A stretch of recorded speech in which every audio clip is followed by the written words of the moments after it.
1. There will be a clear acceleration in the rejection of truth and an acceptance of darkness. In the past 15 years, we have seen a clear acceleration in rejection of truth, and this will only continue in 2024. The spirit of the Antichrist at its core is against truth. Jesus Christ is truth. Jesus Christ is light. And we can see tides shifting in this world, more and more as people are no longer accepting absolute truth. We are living in a world where people love darkness. Look at the nonsense being accepted in the world today. That is not natural. It's almost as if common sense is not common anymore. Everyone has their own truth. And this will continue. We are living in a world that is in La La Land. A world where some people have rejected reality and have decided to live in their own reality. 2. Preparation for worship of a man. The conditioning of people to follow and worship a charismatic leader or figure will continue to escalate in the coming years, including in 2024. When the Antichrist arrives, it will not take him decades to be revered and worshipped.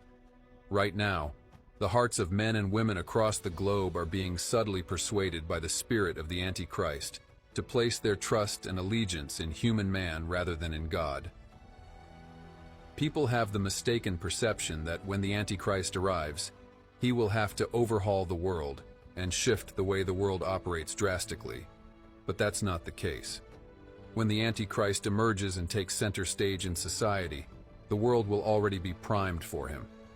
Unfortunately, this same spirit of the Antichrist is present in many churches and within many churchgoers. Look at the misconduct occurring in some churches. Look at the immorality present in some religious settings.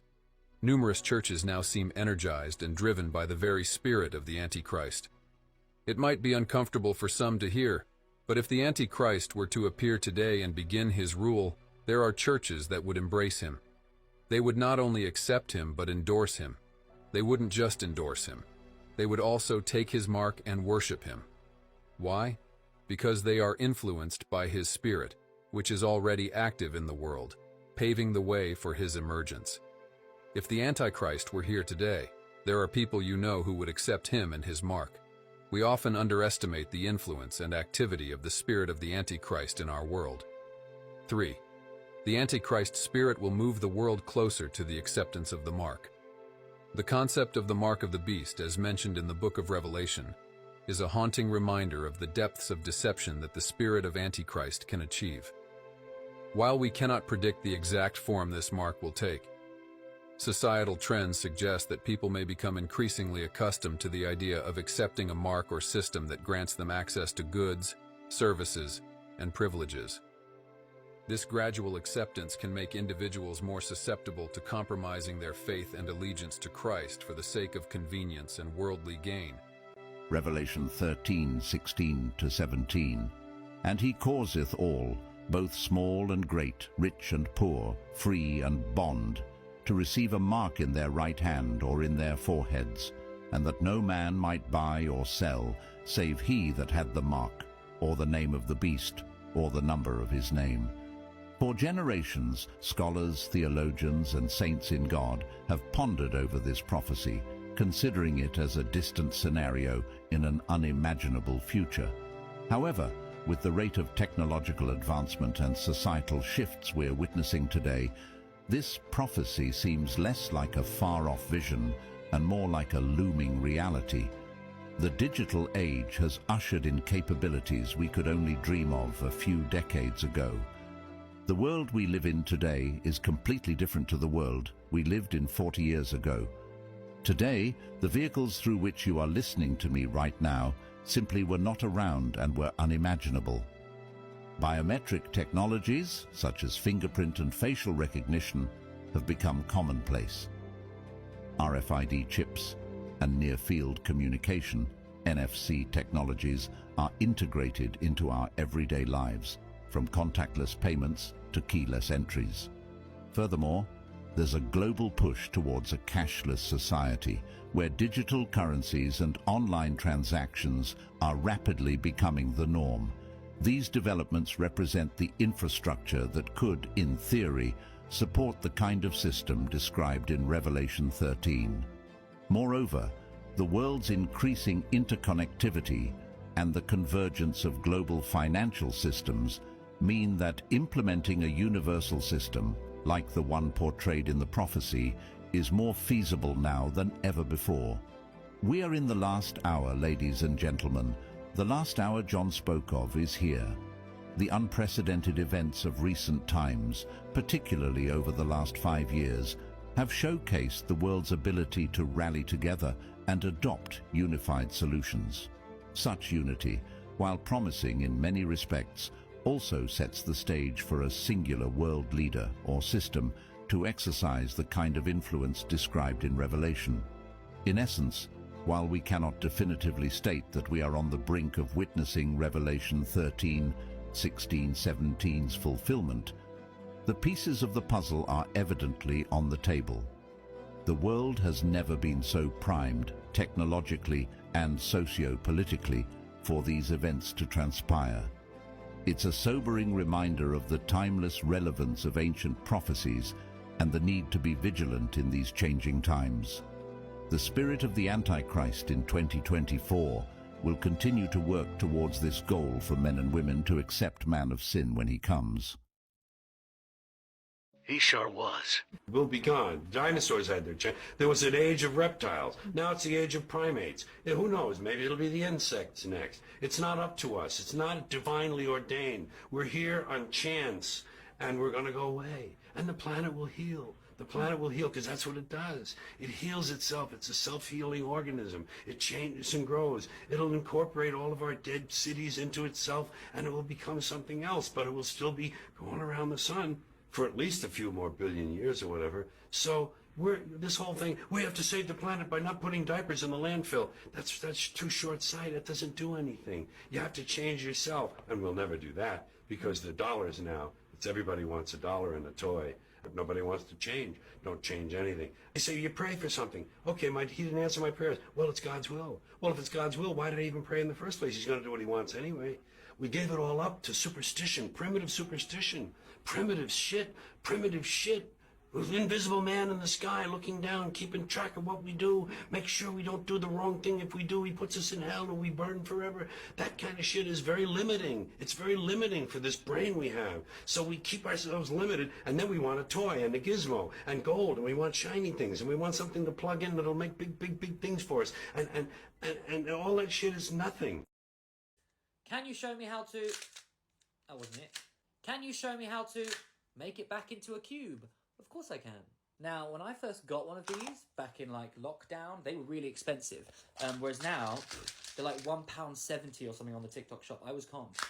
But these always just tend to find themselves in this nearly a star formation. The magnets hold them that way. Right, so to get to a cube, all you really need is to get to the star first. So once you get to this star, which you just figure out naturally, we can choose any arm, you know, this one, and if we just push it forward, you know, it opens up like that. It opens up like that, and then we just let it like fall forward and reconnect. And then we turn the whole thing over and we do the same thing.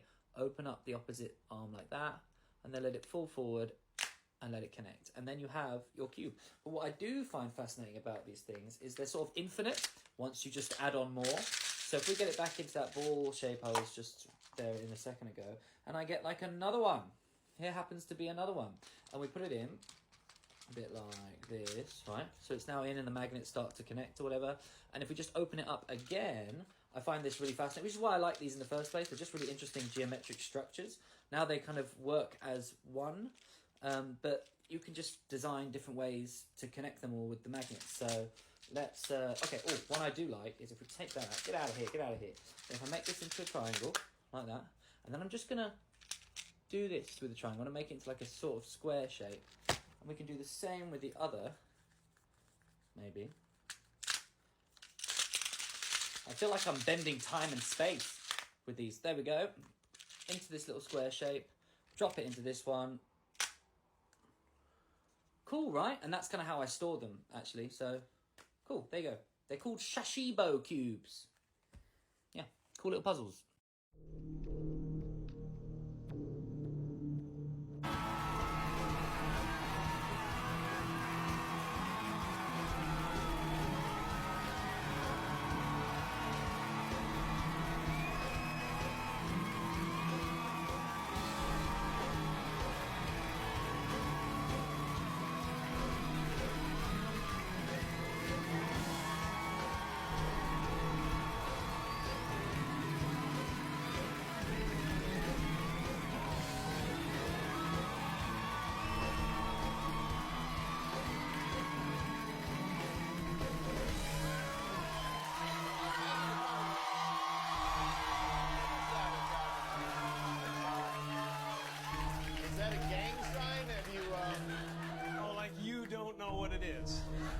You don't know what that is. I have no idea. You don't know. Jimmy Fallon doesn't know. David Letterman doesn't know. We don't know. All the comics and show business don't know what this is.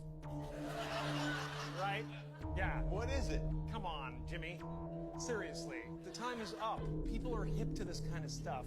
I'm here tonight to blow the lid off it, to be the whistleblower. I'm sick and tired of the secrets and the lies. It is the secret symbol of the Illuminati, and you're a part of it, and it is the all-mocking tongue.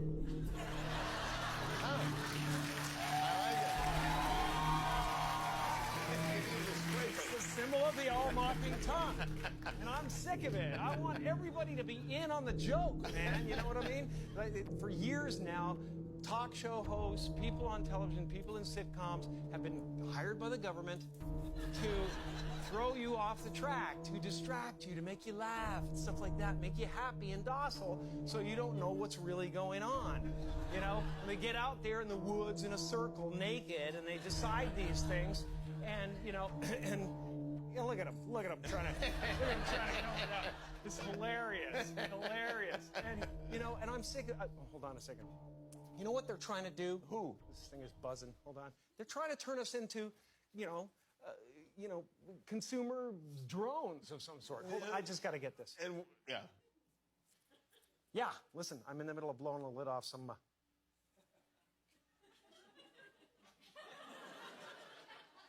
What happened? I'm sorry, Jimmy. I was temporarily interrupted by my iPhone 6 Plus.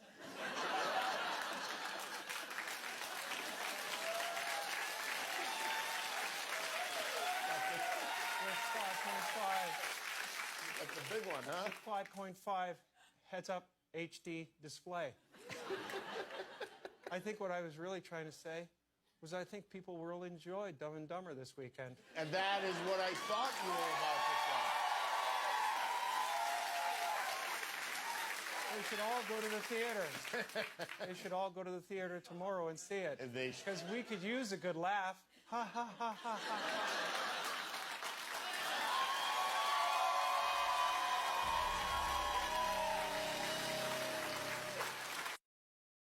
The current version of history that we've been told is not only incomplete, it's just wrong. It's just flat out wrong. Whether they were big civilizations in Illinois 10,000 years ago, which there were, by the way. How can we not know that? We sent a man to the moon, and you can't replicate the technology that created. You don't even have a good guess as to how they were built? We don't. We don't even know when they were built. But why would anyone care? For suggesting that our historical timelines were wrong, and there had in fact been advanced civilizations in earlier moments in time, and that they had been eliminated somehow through climactic events, through natural disasters, and that we're not aware of them in any detail. Kind of seems to be true. Well, why don't we know that? And what does it tell us about ourselves and about the past that we don't know? That's what I would think people would ask. And I know that what I learned as a kid is wrong.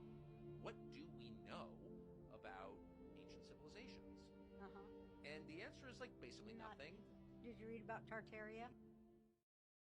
I was in Alaska doing a lawsuit. We're way out in the Aleutian Islands, getting ready to leave and go back to Anchorage and then home. And I had a ticket in my pocket to get on an airplane. A pastor came up and he said, "Listen, I can save you money." I said, "How's that?" He said, "I flew a small airplane up here. And I fly a small airplane, and I can take you in my little airplane, and you can save your ticket." And this did not sound, I said, "Chief, thank you so very, very much. But I've got this ticket. We'll just make our way on home, me and this other lawyer with me." He said, no, you got to do it. You got to do it. And against every better judgment I had, I said, okay. Well, we went out to the airport, took us by his little plane, and I looked at it, and I thought, well, one good thing, it's shiny. Then he walked around it. We got in. He's on the left front. I'm on the right front. The other lawyer's sitting right behind me. And he started it up, and it started up just fine. Well, we taxied out. I said, "Should we pray?" He said, "Yeah, that's a good idea. We normally don't." I said, "Well, this time we're gonna." And I'm telling you, I prayed 5-8 minutes. I prayed a long time. We went and got on the runway. He starts down the runway. The plane lifted off ever so gently, and we start climbing. And it's wonderful. Not a problem in the world.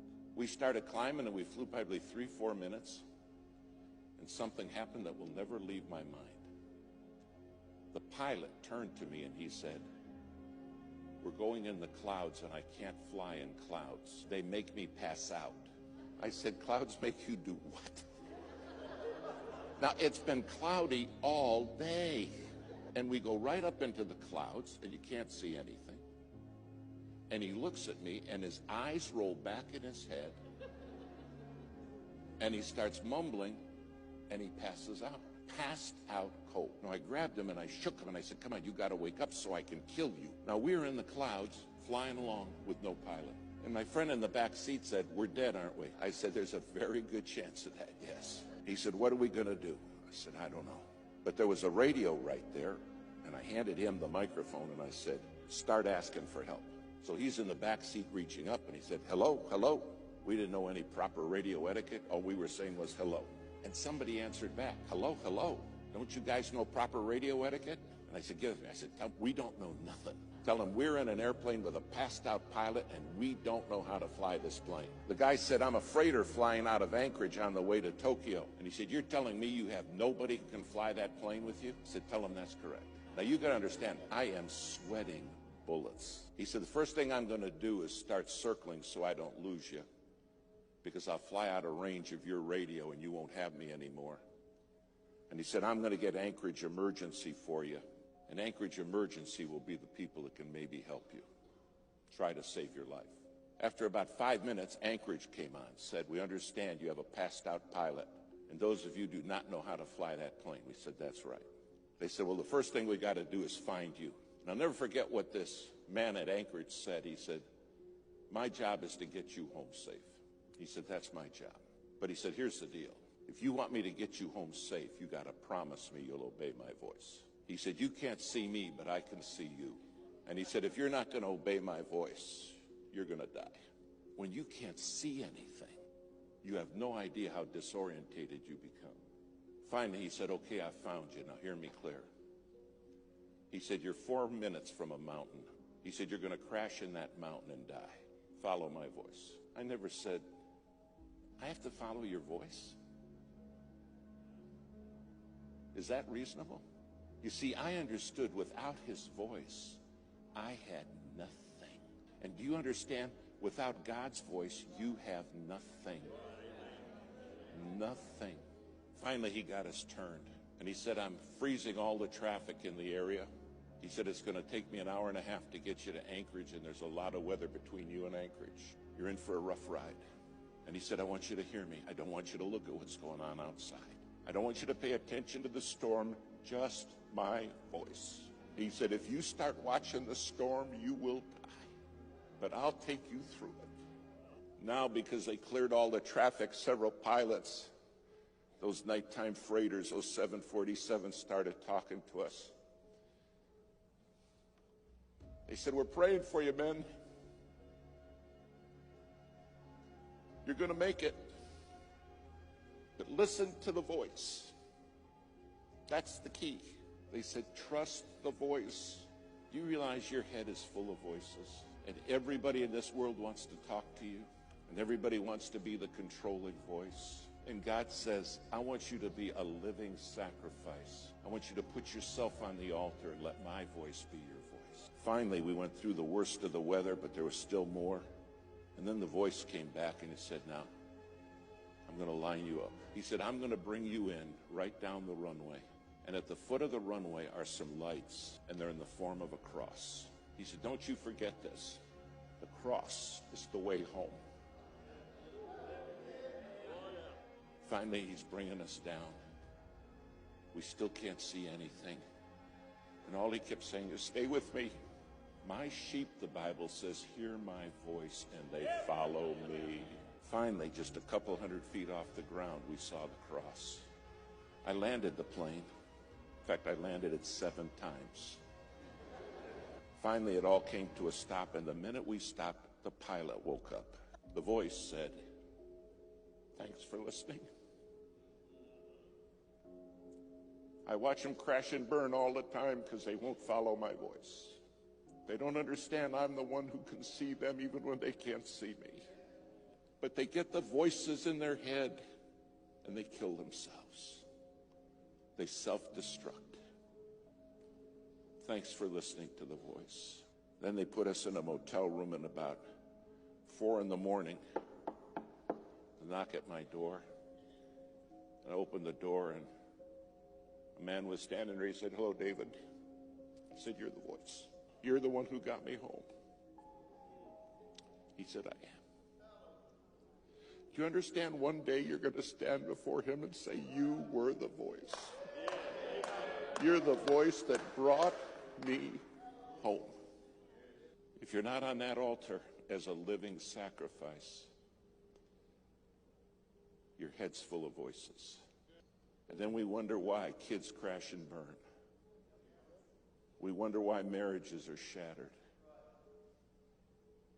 And the Lord's saying, I'm the one who has the voice. All I can remember is that voice saying, "Stay with me. Stay with me. Don't listen to what's going on in your head and don't watch the storm. Stay with me. And I'll take you through."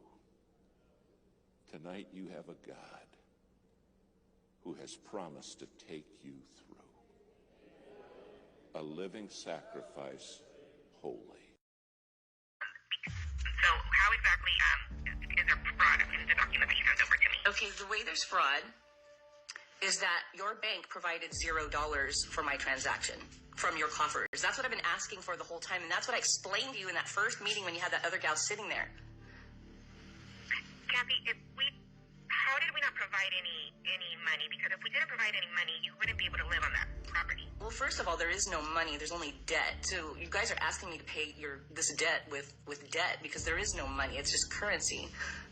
But the question is, I guess, what I found out and and it's right there in black and white, 1 through 5, that you guys are provided the money based on my credit, my trust. And when I say trust, you say there's no trust that's around.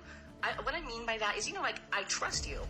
I trust you to say, okay, you know what, we're a bank and we have money.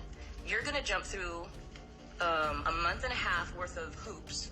You're going to sign over your life. You're going to sign over your children. And we can kick you out physically from your home, however you provided the value.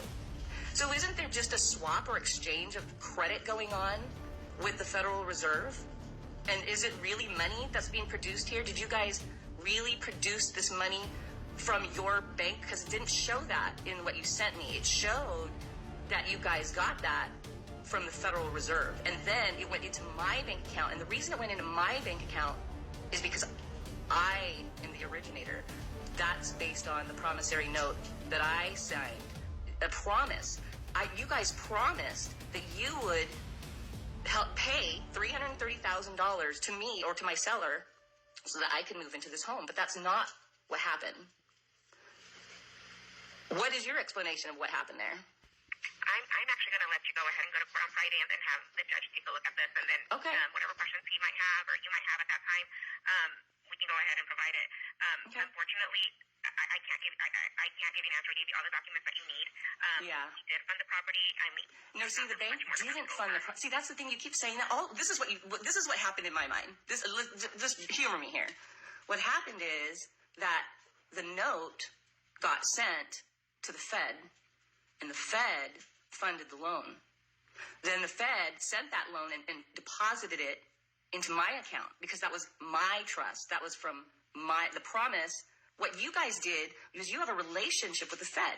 So what you did is you turned in my promissory note to the Fed, and they funded the loan, funded it into my account, and then all you guys did was send it back to the title company. So who really funded the loan? We funded the loan, Kathy. How did you? Okay, so it came from your coffers. Yeah, you probably. The Federal Reserve. We probably gave the money to the Federal Reserve. No, you didn't. It was created. I don't have access to the Federal Reserve, so I don't know really how their accounts work. I can just tell you that you signed a promissory note saying that you would pay Hassel back that money. How we got the money is not really relevant to this conversation. The point is we funded the loan. Okay. So, but you said earlier an ordinary person can understand this agreement. Now you're telling me you need to refer me to the lawyer? No, I don't know. No, I told you your questions were regarding the Federal Reserve. I have no idea how their accounts work. You would have to talk to them about. So you're assisting in fraud by denying this, okay? You don't even know how it works, but you're sitting there denying it. Do you see what's happening here? You don't even know how it works. Why would I know how the Federal Reserve works? I don't work for them. They print money is what they do. And so they're printing money. So what they did was you guys sold that money. That currency, that swap, that exchange came from the Federal Reserve. It's in your letter. Everything gets exchanged through the Federal Reserve. I know. That's the scam. The entire world is under this scam. And they don't know. Your bank gets nothing. All you do is push buttons and you have a relationship with the Federal Reserve, and the money gets printed out of thin air, and then I have to get saddled with it for 30 years. That is fraud. That's security fraud. And the FBI does investigate securities fraud. So if you don't know what that is, you need to look that up too. So I'm just saying that you are participating in fraud here, and you don't even realize it. I showed you the proof, and I'm happy to go to court with it because I am standing in the truth, and you have provided me all of the evidence. So if that's where we're at, that's fine. I'm totally prepared to go to court. Believe me, I've got a group of people coming with me, and I'm going to stand there in the truth, and I'm going to, I guess, explain why the Benton County Sheriff should not come in and steal and break and enter. By the way, that's a crime. That's a crime. Millions of people have experienced this crime. Old people, young, handicapped people get thrown out on the street when the bank provided $0. That's not fair. There's nothing fair about that. So anyway, I'm fine. I'll be in court on Friday. I'm trying to help you guys, but I will be suing you for every penny I've ever spent because you guys didn't provide one penny. So you don't only owe me the balance because I'm asking you guys to discharge the debt. You didn't even make any. You guys didn't even provide the money for this debt. So for you guys, it would be a write-off. You see what I'm saying here? But if you go in this direction, not only am I going to get the FBI involved, not only am I going to get RESPA involved, not only am I going to expose this fraud, but I'm going to be very loud about it and wait till people find out what you guys are doing. This is fraud. And so if you want to keep, for money, because I know you make money at this bank, it's not worth whatever little amount of money you make. Because these people are trillionaires. That's how they became trillionaires. They're stealing from everyone. So anyways, is there anything else you have to say before we end this call? No, I don't. Okay. I mean, I appreciate you kind of informing me as to what your next steps are and giving me some information as to what your thought process is on this. Yeah, I mean, I don't dislike you. I think you are probably a real nice person, but the truth matters, and this is the truth. And old people, right now, the economy, people are getting thrown out of their homes for what? For what? The banks provided $0. That's not fair. That's not fair. So anyway, I will be a big mouthpiece.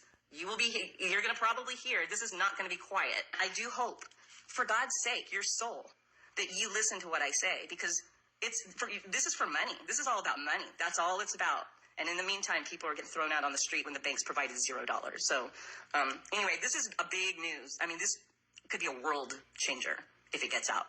I appreciate you calling me. Not everyone will do that. You had guts. Thank you so much. I appreciate that. And I hope that you listen to what I have to say, and I will be there on Friday. Okay. All right? Thank you very much, Kathy. No question. Okay, sounds good. Thank you. You own nothing, you lose nothing. If you buy land or buy a house, you have only paid rent for the remaining years you have on earth. None of them belong to you. If you buy a car, you have only paid for your transport for the period the car will last or for the period you will last. It doesn't belong to you. If you marry a spouse, you have only got company until circumstances or death do you part. No one owns the other. If you have children, you have only fulfilled the demand of continuity of life until death comes. You don't own them. That's why the state still dictates how you bring them up. If you have money, you have only amassed value to purchase what you want for your remaining number of years on earth. The notes belong to the central bank. If you work and retire, your pension is only for life. After your life, it stops. Even if you eat and get filled, the food in your belly isn't yours. You must defecate it back to earth. The body itself, which you cherish so highly, doesn't belong to you. The earth will certainly reclaim its bits when the loan is due. Even the life we live is borrowed, and surely will be returned. So let us not be afraid of losing anything in this life, because we do not own anything here. 5 hours ago, that refugee camp and areas around Gaza were once again bombarded.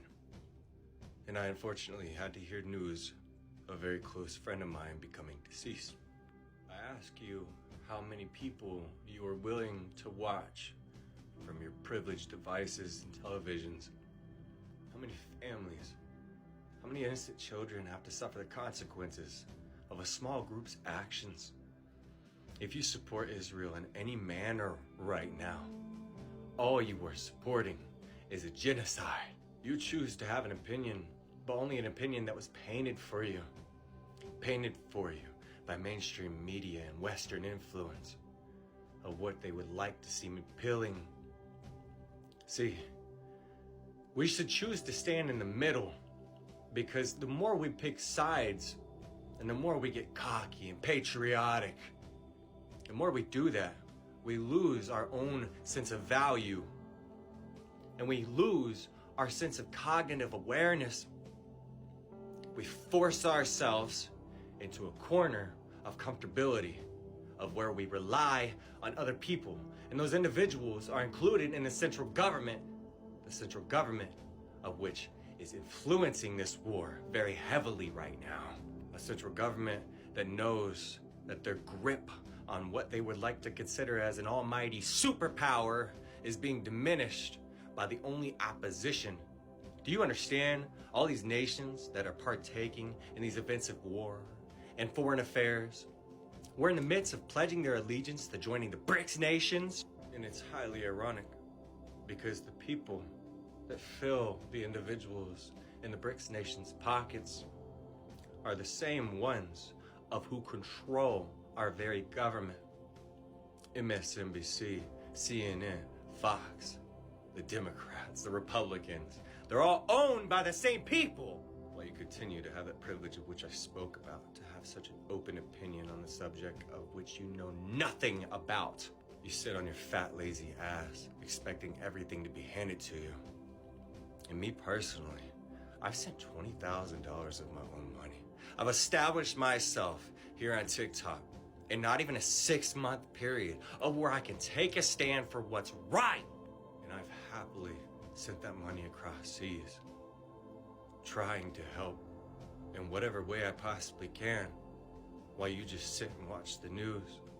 You talk about it in work. Oh, did you see Gaza? They got what they want, even though they weren't part of the Hamas group, one of which is paid by Iran themselves. And it's funny because a random prisoner swap of which could happen years ago happened. $6 billion sent over to Iran. Iran says they have it, but the US says they don't. That's kind of confusing, right? Especially after the fact that Hamas somewhere along the line accumulated 5,000 ballistic missiles to fire on Israel, huh? I wonder how you pay for 5,000 fucking missiles. Do you know? It's your tax dollars. That's actually what it is. It's highly ironic because while you sit on your fat, lazy ass, of which I just spoke about, all of your money is being spent in nations of which we've had feuds with for decades. While you still can't get your fucking student loans paid off, while you still can't afford a home, while you still have to watch the veterans be homeless around you and not have any respect given for them at all, because you're just trying to live and be comfortable. But yet you feel so free, don't you? Confined within an infrastructural society of which your mommy and your daddy and you were forced to build in their favor, while you diminish your very existence with such an open opinion. But that's the thing, it's not cocky.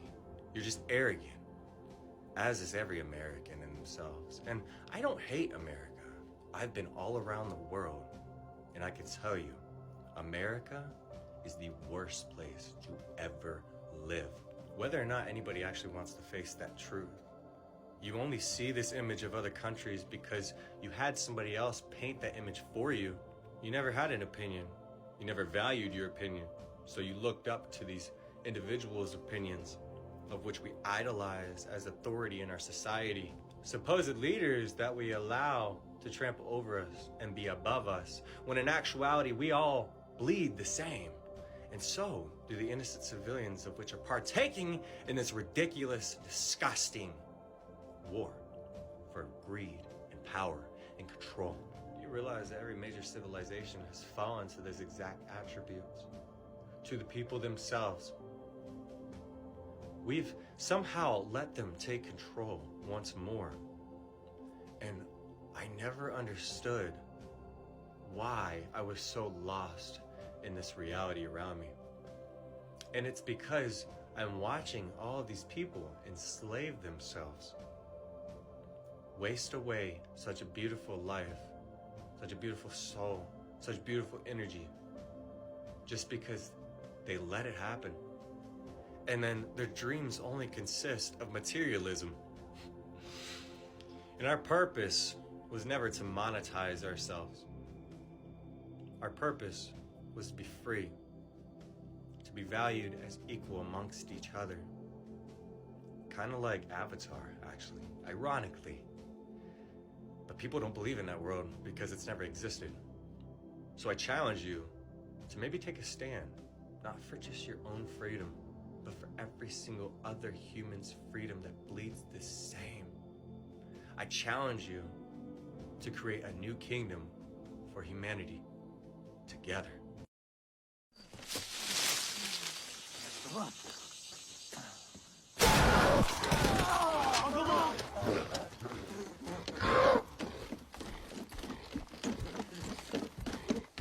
Stop! Stop! Please, stop! Please! Please! It was an accident.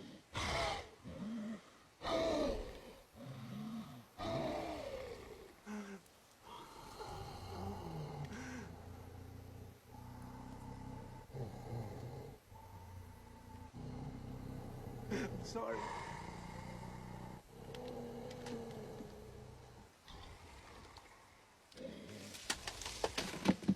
I'm done.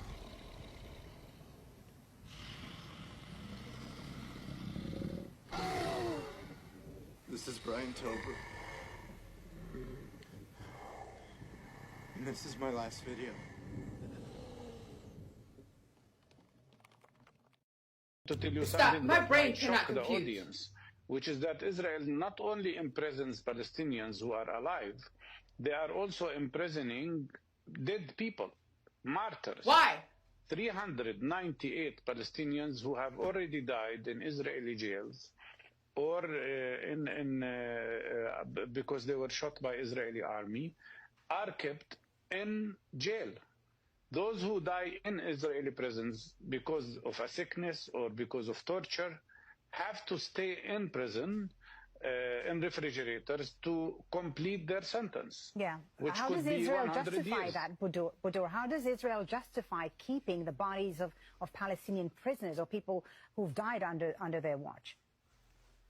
No justification. 142 of the Palestinians who were killed recently, and mostly young people, a lot of them are children, are kept in refrigerators, refusing to release them as a form of psychological torture against their families, as a form of collective punishment against their families. Right. And What the the 256 are kept in what they call numbered cemeteries, where there is a number for each one, and they are just there. Some of them have been there for more than 40 years. Right. So it's an awful kind of practice that, of What course, the none of that fuck? would happen to an Israeli And Jewish we're person. funding this. A America shocking funds practice this that you shit. described there, Miss. Alexa, why can't I buy Skittles in Europe? From thesun.com.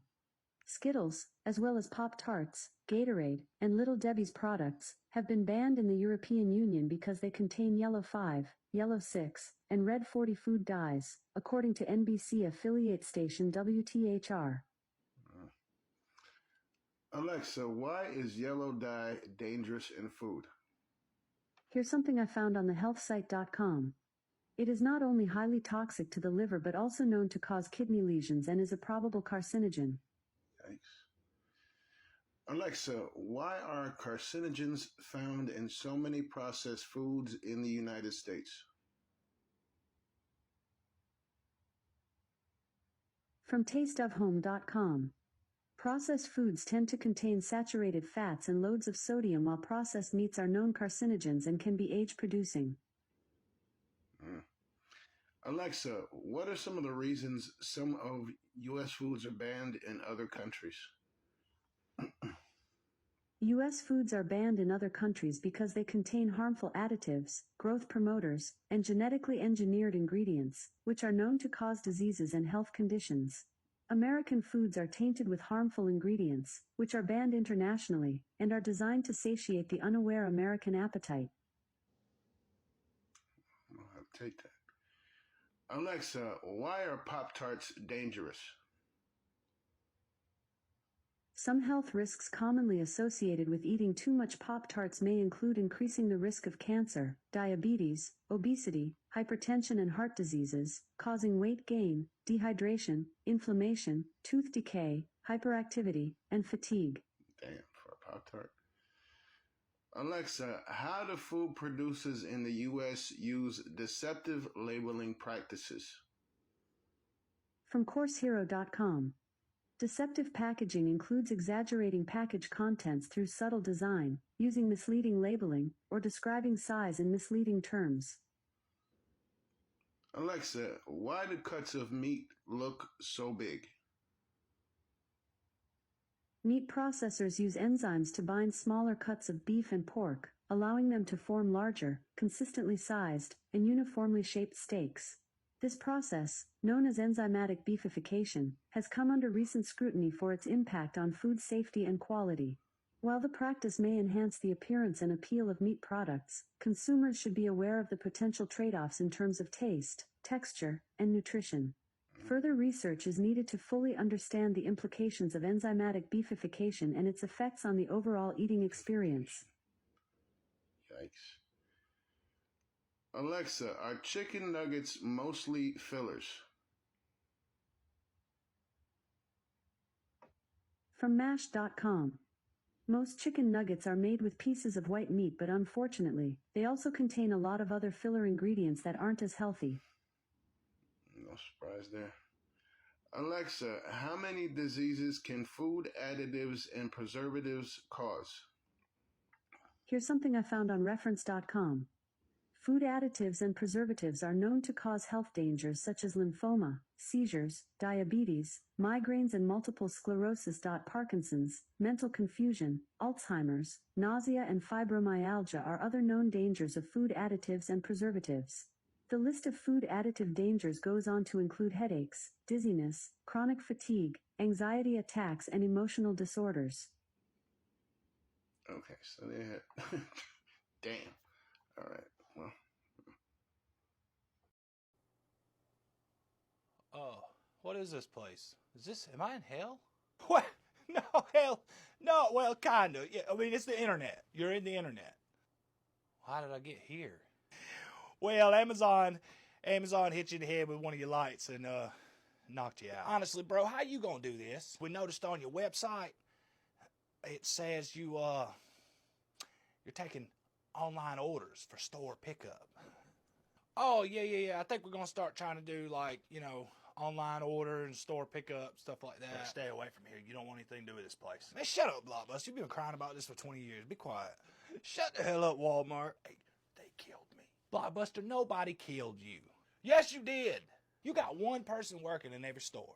Half your stock's in the middle of the aisle on crates. We don't know if you're quite ready. The stuff on the pallets and the floor, it's just because we sell so many things come in, we just don't have time to put it all up. That's all that is. Dollar General, how you gonna fulfill orders? You got nobody working. So the employees gotta pull the orders? Well, yeah, your employees fill the orders. Oh, no, I thought the people were, why in the hell would somebody place an online order and then come to your store and shop? What would be the point in that?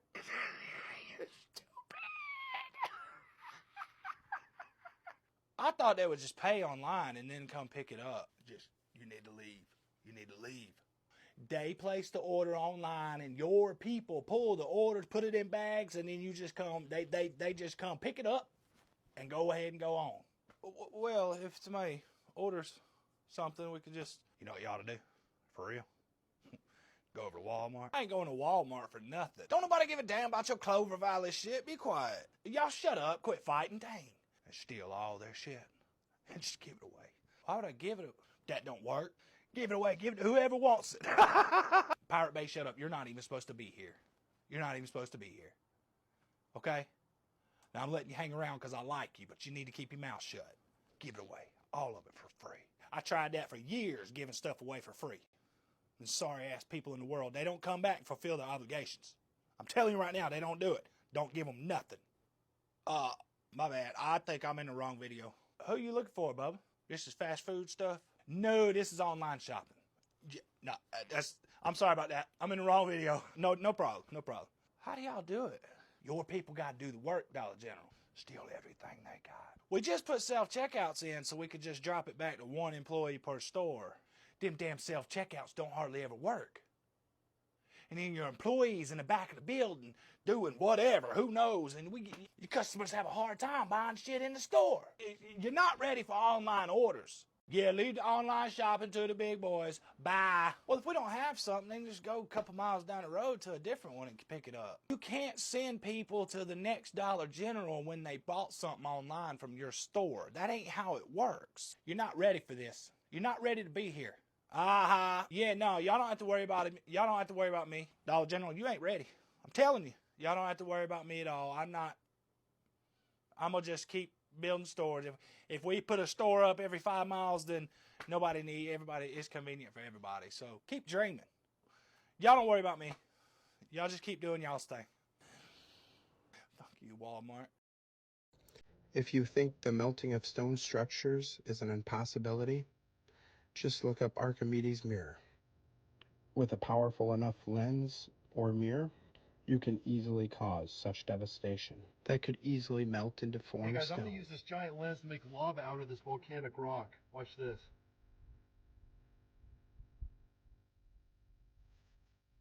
Heat from the lens has turned the surface of the rock into a pool of lava, and it continues to melt the rock. I'm going to take the light off so you can see what it's done. You can see the lava is now cooling, and it's turning into a pool of obsidian.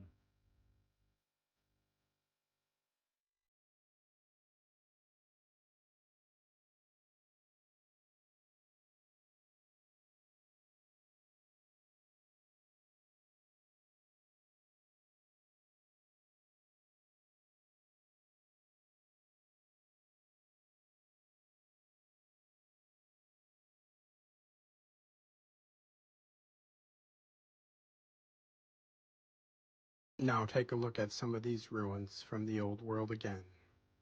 Do these really look like they were carved into rock? Or more likely, a massive megalithic structure, melted and deformed? I think the answer is clear. But what caused this? Was it something like Archimedes' mirror? A man-made event caused by some forgotten ancient war?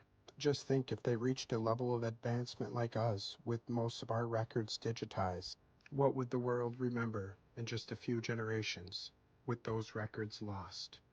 Or was it a natural repeating cycle, much like the mud flood or the Great Flood? Let me know what you think, and question everything, friends. Until next time. This is just paint, oil, and vibration. With that, we can create structure and movement, the necessary components for life. Now, if you look really closely, that is making a shape, a particular shape. It is a torus. That shape can create movement of energy and particles within a system. No movement equals stagnation and no life. If we hit a resonant frequency, we can join like particles. They start to vibrate at the same rate, and that attracts them to each other. When enough join, they create resonant geometry. More complexity. Structures made by harmonics. That's turbulence. That is harmonics. Harmonics occur when a wave ends at its starting point, like here and here. The first harmonic is tuned to a specific frequency. The second harmonic is half that. The third is a third of that. This is the third harmonic of a water droplet. This resonant geometry has strength in symmetry. So we can start to understand the importance of these different harmonic structures in nature and everything we see around us. Lower frequencies have simple geometry. This is 144 Hertz. It's a more complex lattice geometry. Everything follows this rule. You can see it in the patterns of nature, from the most basic life forms up to the most complex shapes like our DNA. All energy behaves this way. These are magnetic balls suspended between two magnets. When you add more balls, the flow of their magnetism creates the strongest shapes for however many balls there are. This is where all sacred geometry comes from, the geometry of life. That is the flower of life that makes Metatron's cube. Overlaying the cymatic patterns, we can see that this rule is universal across all of reality. Pretty fucking sweet. Is the middle class on its deathbed in 2023, or are people just complaining and freaking out on social media for no reason?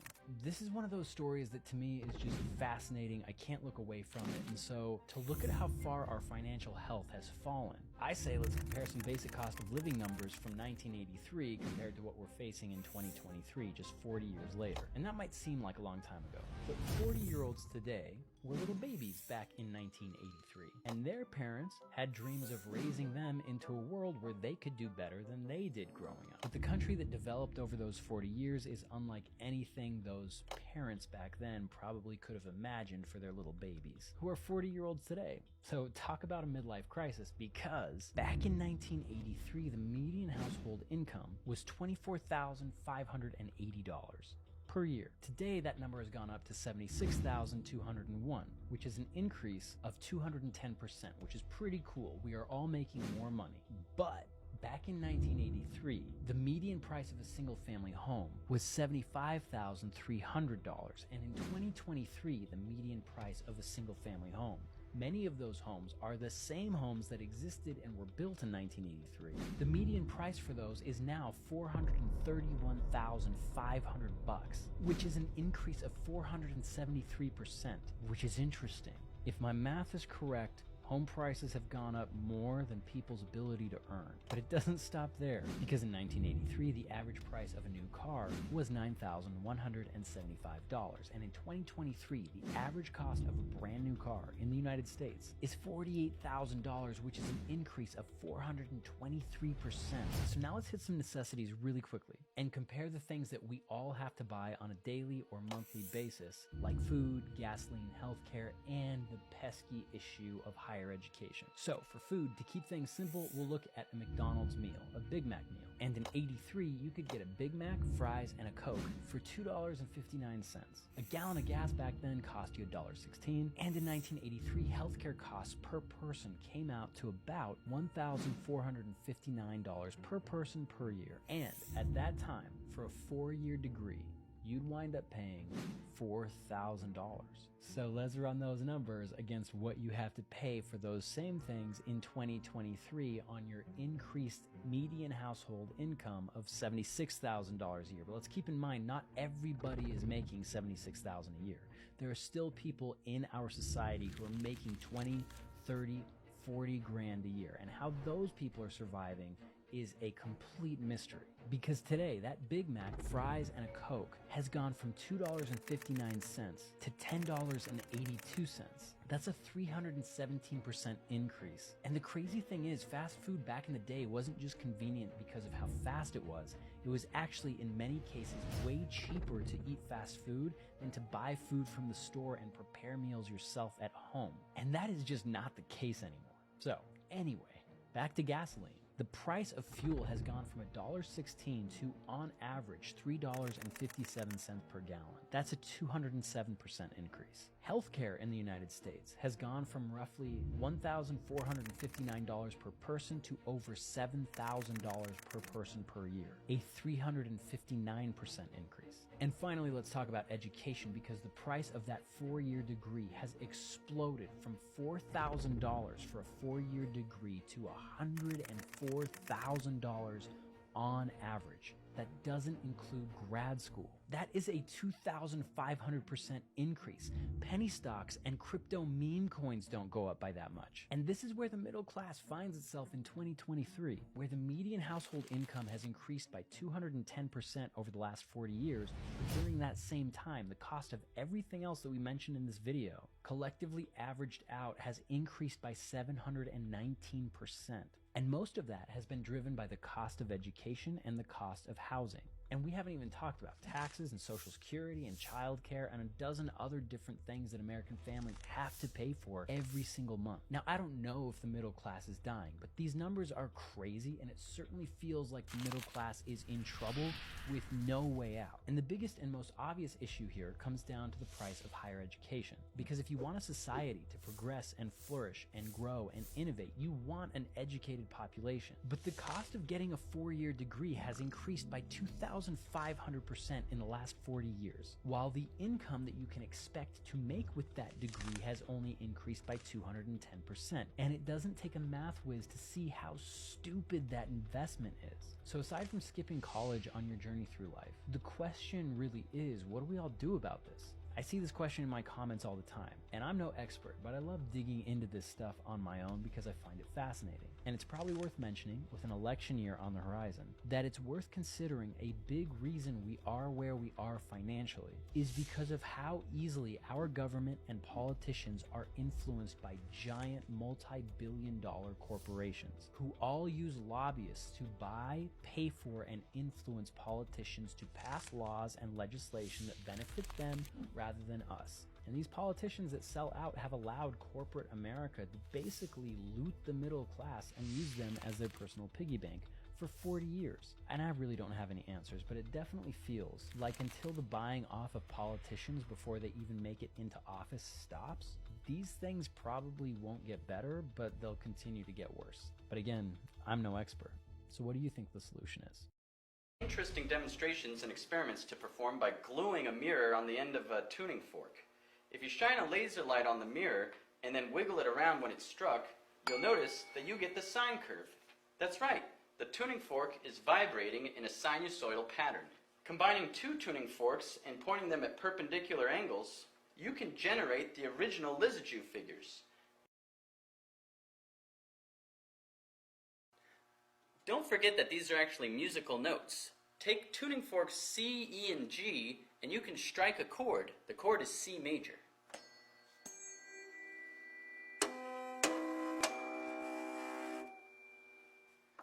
One of the last things you're going to want to do with your tuning fork is tune a musical instrument. You got to be careful, because the scientific tuning forks do not match the musical scale. The way it's usually done is, you take a tuning fork and resonate it on the body of the instrument and see if it matches the note that you're playing. Fork in front of a CRT computer monitor for an interesting wiggly effect. What the? An adjustable strobe light can give the illusion of slow motion.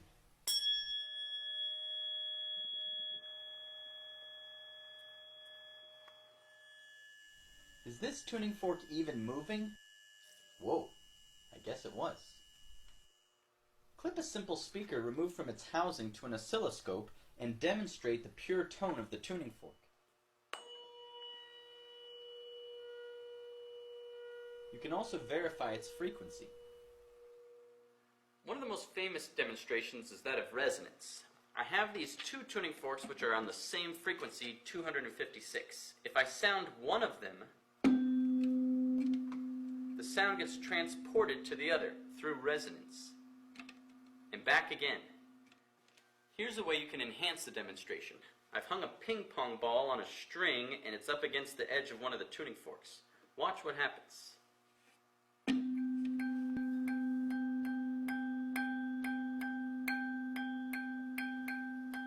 For this demonstration, I'm sending a beam of laser light all the way across the room.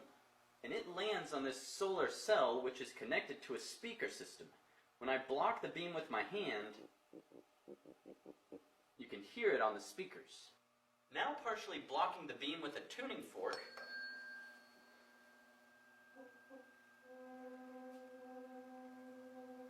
you can hear it on the speakers.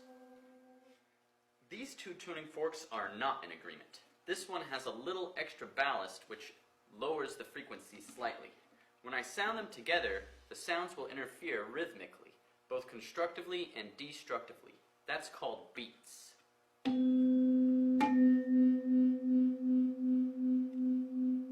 You can see it on an oscilloscope.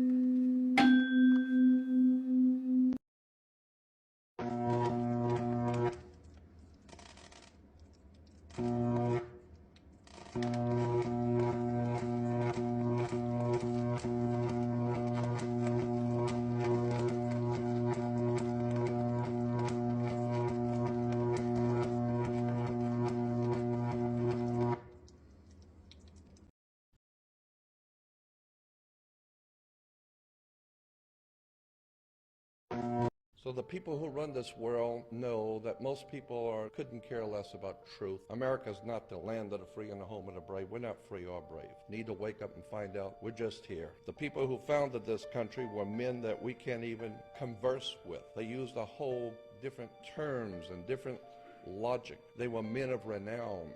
Brilliant, intelligent men who were students of history. Of course they made enemies in England, but they had the respect of the British kings and the respect of the British royalty. They may not have loved them, but they respected them because they were brilliant, intelligent men. Unfortunately, our country today has very few, if any, of those qualities left. As political and economic freedom diminishes, sexual freedom tends compensatingly to increase. And the dictator, unless he needs cannon fodder or families with which to colonize the empty and conquered territories, will do well to encourage that freedom, in conjunction with the freedom to daydream, under the influence of narcotics, the movies, the radio, and it will now help to reconcile his subjects to the servitude which is now their fate. The truth is hidden in plain sight, and this is how they hide everything. If you are looking for the knowledge that has been hidden from us, that explains how actually brainwashed we are, if you want to know the meaning behind these symbols, if you want to know who controls the world, this ebook will literally unveil that to you, and ye shall know the truth, and truth shall set you free. The viral Wacky Worm. Today I'll show you your newest friend, Wacky the Magic Worm. See, you can just move around the fingers like this, put him in the glass, you can make the other one jump up. Actually, you can play with two wacky worms at the same time. See? Hop, there they go, around the fingers. Or you can put one into the glass, like this, and make him crawl around the ball pen. Pretty amazing, huh? And everybody can learn how to do it. I tell you what, you say, Wacky, jump, hop. It jumps up with the hand. You can cover it up like this, okay? Look, Wacky, it still comes out again. Pretty cool, huh? Now, all you have to do is move your hands. There's a little secret magic trick that makes him do this, but it's very easy to learn how to play with them. Wacky, dance. Oh, you see here? You can make them dance like that. Da, da, da, da, and then, pop, they jump up with the hand again. Alexa acts really weird if you ask about the CIA. Alexa acts very strange when asked questions about the CIA. YouTuber Rick Wolnick uploaded a video of him asking Alexa a few questions. He starts off by asking a few simple questions, such as what CIA stands for. Alexa doesn't act weird when being asked the first couple of questions. Alexa, what is the CIA? The United States Central Intelligence Agency, CIA. Alexa, do you work for the CIA? No, I'm not employed by them. I'm made by Amazon. Alexa, would you lie to me? I always try to tell the truth. I'm not always right, but I would never intentionally lie to you or anyone else. Alexa,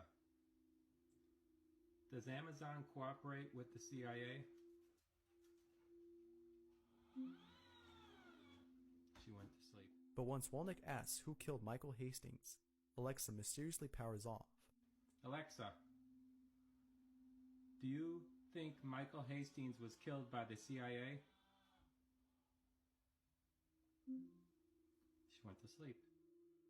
Michael Hastings was an American journalist who claimed to have some secretive information about the government and was ready to release it to the public. Prior to his death, he sent a message to his friends that the FBI was investigating him and that he planned to leave town to get off the grid for a while so that he could work on the story. 12 hours later, after sending this message, Michael mysteriously dies in a fiery car crash. It's unclear if he committed suicide, but many doubt that he did. Many believe that the CIA had something to do with his death. No one knows what to believe, but once WikiLeaks released some secretive documents titled Vault 7, many started seeing a connection. These documents talked about how the CIA is able to hack and control vehicles.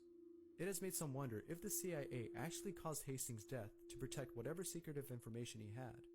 It's pretty scary to think that the government has such power, and it's pretty odd that Alexa ignores answering this question on Michael Hastings.